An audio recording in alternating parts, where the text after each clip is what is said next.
Paz interior. Paz interior. Isso não tá dando certo, não. Olá, que bom ter você por aqui. Seja muito bem-vindo ao canal do YouTube da Comunidade Encontro. Nós somos uma comunidade cristã na região da Grande Florianópolis.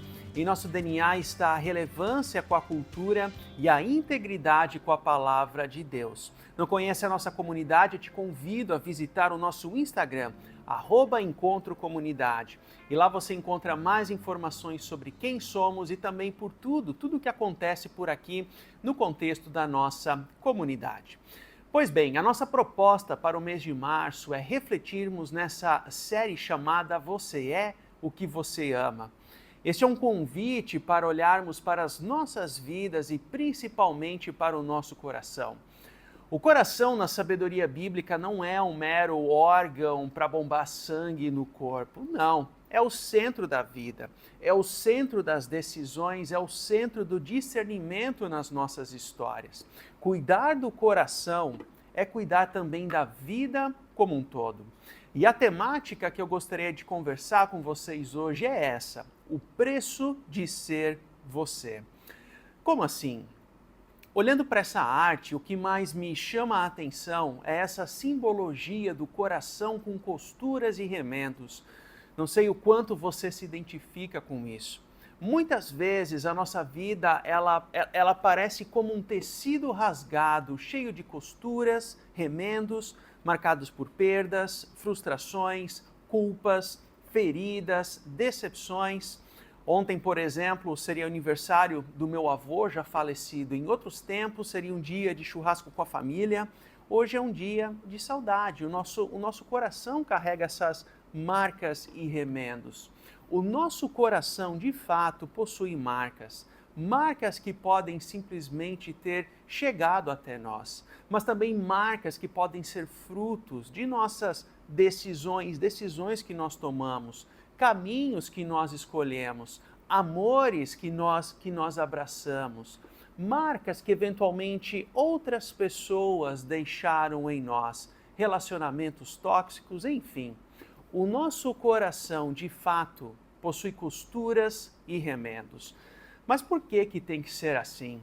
Isso me faz lembrar desse brinquedo para bebês, onde o objetivo é bem simples, cada peça no seu lugar.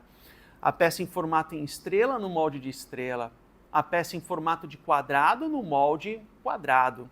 Mas o bebê, no seu estágio de vida, muitas vezes não faz aquele encaixe certo. E sabe o que acontece? Ela fica brava, ela quer encaixar a peça triangular no molde quadrado e a coisa não vai. Ela fica frustrada, ela fica impaciente. Talvez isso seja um paralelo do nosso coração. Todos nós temos o desejo de encaixar as peças da vida no lugar certo. Existe dentro de nós uma busca por sentido, por ordem, por harmonia. No entanto, por causa dos nossos remendos, das nossas pequenas idolatrias, do nosso pecado, não poucas vezes nós tentamos encaixar as peças à força. A peça triangular no molde quadrado, a peça retangular no molde quadrado, e assim vai. Qual é a consequência de tudo isso? Mais remendos, mais dor, frustração, reparos. Essa frase de João Calvino, para mim, é muito elucidativa nesse sentido. O coração humano é uma fábrica de ídolos. Perceba a força dessa imagem. O nosso coração ele foi criado para encontrar o seu encaixe no coração de Deus. Mas a idolatria é quando tentamos encaixar no nosso coração outras coisas. É a carreira, relacionamentos, prazer, sexualidade, reconhecimento, controle, perceba. O ponto é que muitas dessas coisas não são ruins em si mesmas, mas quando a nossa esperança, quando nós colocamos nessas coisas o nosso descanso, que somente Deus pode dar, isso é idolatria. Isso é um amor desordenado. Pois bem, ao longo dessa série de reflexões, nós vemos aqui refletindo a partir do livro de Colossenses. O autor Paulo, ele escreve palavras de sabedoria a uma pequena comunidade na cidade de Colosso, um pequeno grupo de pessoas passando por problemas muito semelhantes aos nossos hoje. Por isso essa pergunta, ela é central. É o pano de fundo de toda a carta. O que devemos fazer? O que devemos fazer diante dos nossos remendos, diante das nossas feridas, diante das nossas idolatrias? Veja o que o texto diz. Façam morrer tudo o que pertence à natureza terrena de vocês: imoralidade sexual, impureza, paixão, desejos maus e ganância, que é idolatria. É por causa dessas coisas que vem a ira de Deus sobre as que vivem na desobediência, as quais vocês praticaram no passado, quando costumavam viver nelas. Mas agora abandonem todas essas coisas: ira, indignação, maldade, maledicência, linguagem indecente no falar. Não mintam uns aos outros, visto que vocês já se despiram do velho homem com suas práticas e se revestiram do novo, o qual está sendo renovado em conhecimento à imagem do seu Criador. Revistam-se de profunda compaixão, bondade, humildade, mansidão e paciência. Suportem-se uns aos outros e perdoem as queixas que tiverem uns contra os outros. Perdoem como o Senhor lhes perdoou. Acima de tudo, porém, revistam-se do amor, que é o elo perfeito. Pois bem, para Paulo, aqui o autor, aquilo que disputa o nosso coração pode ser entendido em três camadas de poder. Primeiro é o nosso próprio pecado que quer nos dominar, a nossa inclinação às idolatrias, a nossa inclinação em se afastar de Deus. Mas em segundo lugar, nós também podemos aqui colocar como uma estrutura de poder, estruturas injustas da sociedade, que são os sistemas, valores culturais que cá ou lá se distanciam da vontade de Deus. Terceiro, poderes espirituais que operam por meio dessas estruturas e por meio do nosso pecado. Ou seja, para Paulo, esses poderes, o mal espiritual era real. Nós ignoramos na nossa sociedade naturalista, mas para Paulo, essa coisa é séria. E nessa linha, Tim Keller traz essa citação: um ídolo é qualquer coisa mais fundamental do que Deus para a sua felicidade, sentido na vida ou identidade. Olha só, no Brasil, por ser um país de natureza religiosa, quando nós falamos nessa linguagem de ídolo, vinculamos ligeiramente com ídolos religiosos? Não. Qualquer coisa pode ser um ídolo do nosso coração. A sua beleza física, a sua profissão, o que as pessoas pensam de você e assim por diante. Ainda, um falso Deus é qualquer coisa que seja tão central ou essencial em sua vida que, caso você a perca, achará difícil continuar vivendo. Achamos que ídolos são coisas ruins, mas isso quase nunca é verdade. Quanto maior o bem, maior a tendência de esperarmos que ele satisfaça nossas necessidades e esperanças mais profundas. A gente tem essa ideia de que ídolo é uma coisa ruim. Não. As pessoas se curvam a coisas que, na sua natureza primária, foram inclusive dádivas de Deus. Percebam como isso aqui é muito sutil. É muito sutil a gente se apegar mais à bênção do que à fonte da bênção. O namorado, o filho, o cônjuge, a profissão, a realização profissional são bênçãos. Mas quando você se apega mais à bênção do que ao Deus da bênção, pronto. Eu e você, nós nos curvamos diante de um ídolo. Percebam que os ídolos do coração podem estar associados à profissão, sucesso, bens, dinheiro, aparência física, reputação, imagem influência, poder, a sexualidade, o prazer, a relação afetiva, cônjuge, filhos, hobby, prazer, liberdade, autonomia. Vejam só, nenhuma dessas coisas são erradas ou ruins na sua essência novamente. Todas essas coisas no lugar certo são bênção, mas quando colocamos na ordem errada, elas se tornam um ídolo. Por exemplo, o hobby sim, pode gerar inversão de valores. Ao invés de se dedicar aos filhos, você se dedica ao seu hobby. Ao invés de investir na carreira profissional, está virando a noite jogando videogame e assim por diante. Mas Paulo também traz aqui uma boa notícia. Tudo o que nós precisamos, tudo o que o nosso coração anseia está em Jesus.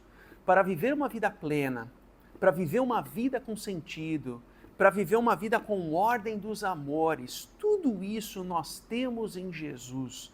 Cristo é suficiente. Nele há perdão, nele há reconciliação, nele há liberdade. E a partir disso, a partir dele, nós reordenamos os nossos amores.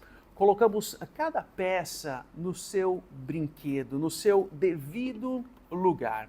Deixe-me trazer aqui uma ilustração nesse sentido. A cadeia de montanhas do Himalaia, na Índia, passou décadas encobertas por uma nuvem de poluição. Por 40 anos, muitas cidades simplesmente não conseguiam ver as montanhas por causa da fumaça.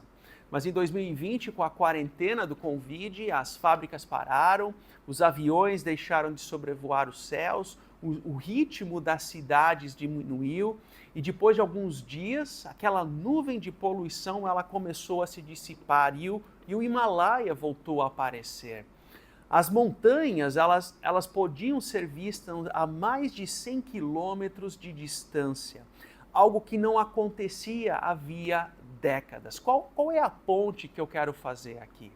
Na ótica do livro de Colossenses, nós, por natureza, vivemos debaixo de uma espécie de nuvem de poluição espiritual.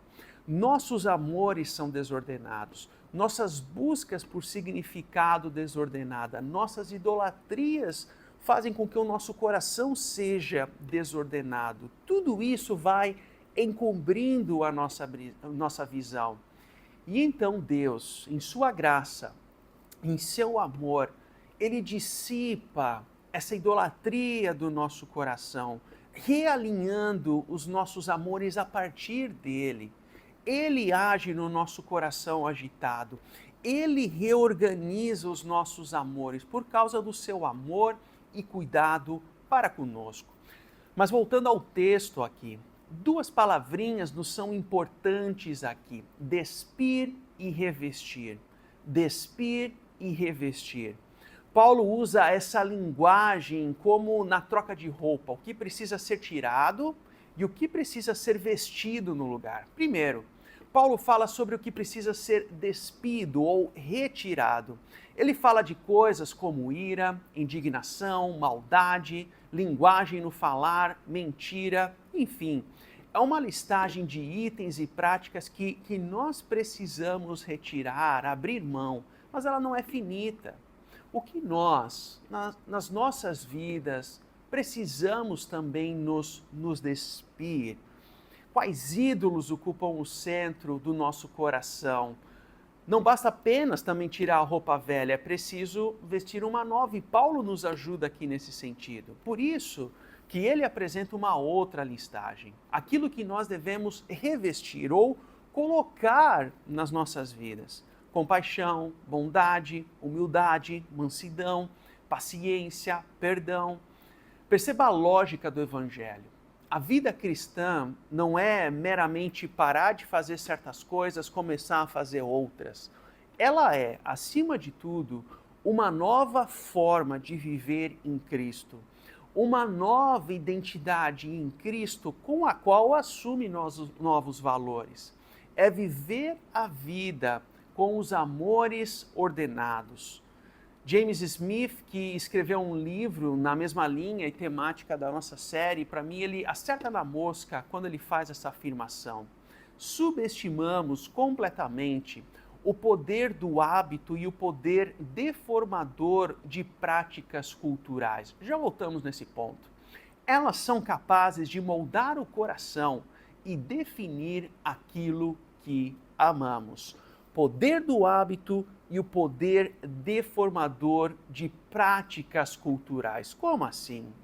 O que James Smith está apontando aqui é que nós minimizamos, nós subestimamos o poder de uma série da Netflix. Nós minimizamos e subestimamos o poder daquela conversa com os nossos amigos de trabalho, na academia, regada à sexualidade. Nós subestimamos, nós minimizamos o poder das redes sociais, o poder de consumir entretenimento sem discernimento. Percebam, não são coisas ruins, caolá na sua essência.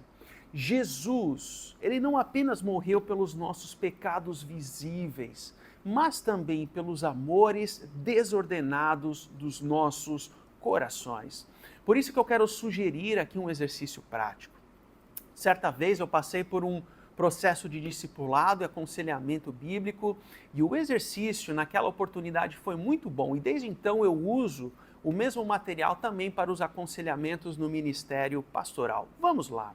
No seu momento de reflexão, no seu momento de respiro do dia, pegue a sua agenda, um pedaço de papel e reflita. Primeiro, o diagnóstico. Quais são as minhas fendas da alma? Quais são os meus ídolos? Aqui o meu coração é propenso. Faça esse diagnóstico sincero. Mas o processo não para por aí. Despir-se. À luz de Colossenses, a pergunta também é: do que eu preciso me despir? O que eu preciso tirar? Quais práticas, atitudes ou padrão eu preciso abrir mão? Procure versos bíblicos que falem sobre deixar essas práticas. Eu já vou trazer um exemplo. Em terceiro lugar, o revestir. O que eu preciso então colocar no lugar? Quais novas atitudes precisam começar a fazer parte também da minha vida pela graça de Deus? Novamente, procure versos bíblicos que aqui apontem para uma nova forma de agir que reflita o coração de Deus. E então vem a última pergunta, o plano de ação. Qual é o meu plano? Que passos concretos na semana eu preciso dar? Como eu posso agir de forma diferente? Passos concretos. Deixa eu trazer um exemplo simples nessa direção. Imagine alguém que uma das suas fendas da alma é a busca excessiva por aprovação. Isso incomoda, é um ídolo, um padrão a ser mudado. É quando você percebe que muitas das decisões da sua vida são guiadas pelo desejo de ser reconhecido, elogiado ou aceito. E como base bíblica para abrir mão dessa atitude, você pesquisa lá no ChatGPT, na sua Bíblia, e encontra o seguinte texto, Gálatas 1:10. Procuro eu agora a aprovação das pessoas ou de Deus? Veja, é um texto que nos convida a abrir mão de algo, a reflexão. Mas em seguida, do que eu preciso agora me revestir? E eu vou lá em Romanos 12, eu procuro, eu pesquiso. Romanos 12:2 diz, transformem-se pela renovação da mente. Ou seja, aqui tem um convite para que eu possa pensar de uma nova forma. Por fim, qual é o plano que eu vou fazer? Qual é o plano concreto? Diante das diversas situações da vida, do trabalho, na família, eu sempre irei me perguntar, por exemplo, eu estou buscando aqui agradar a pessoas ou ser fiel a Deus? Como eu posso ser fiel a Deus nessas situações? Percebam, parece ser um exercício simples, mas que pouco a pouco Deus vai agindo nesses processos. Pouco a pouco, Deus vai construindo a sua história por sua graça e amor. Concluindo, David Foster Wallace, escritor, ateu, acadêmico. Esse é um exemplo que eu já trouxe em determinado momento, mas é muito oportuno revisitar. Esse cara, o David Wallace, ele foi convidado certa vez a fazer uma palestra numa graduação de uma universidade. E preste atenção na sua fala nessa palestra. Um ateu.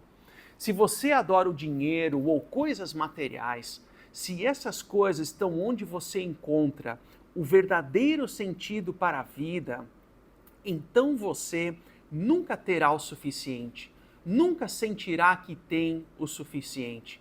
É a verdade. Adore o seu próprio corpo e a beleza, o seu poder de sedução, e você sempre se sentirá feio. E quando o tempo e a idade começam a aparecer, você experimentará a morte milhares de vezes até que você finalmente seja enterrado. Adore o poder. Você se sentirá mais fraco e temeroso. Adore seu intelecto. Você se sentirá mais estúpido. Os ídolos comem vivos os seus adoradores. Em 12 de setembro de 2008, David Wallace cometeu suicídio. Os ídolos comem vivos os seus adoradores. Cuidado com isso. Cuidado. Não caia na cilada de que, comigo vai ser diferente. A boa notícia é que em Cristo, Ele tomou sobre si a nossa culpa da nossa idolatria. E ao ressuscitar, Ele nos oferece uma oportunidade completamente nova, um coração reconciliado com Deus, livre da condenação e livre para aprender a viver de uma nova forma. Porque Ele é um Pai de cuidado, Ele é um Pai de amor e Deus é um Deus de novos começos. Que seja assim na minha vida, na sua vida e na vida da nossa comunidade. A gente se vê na semana que vem.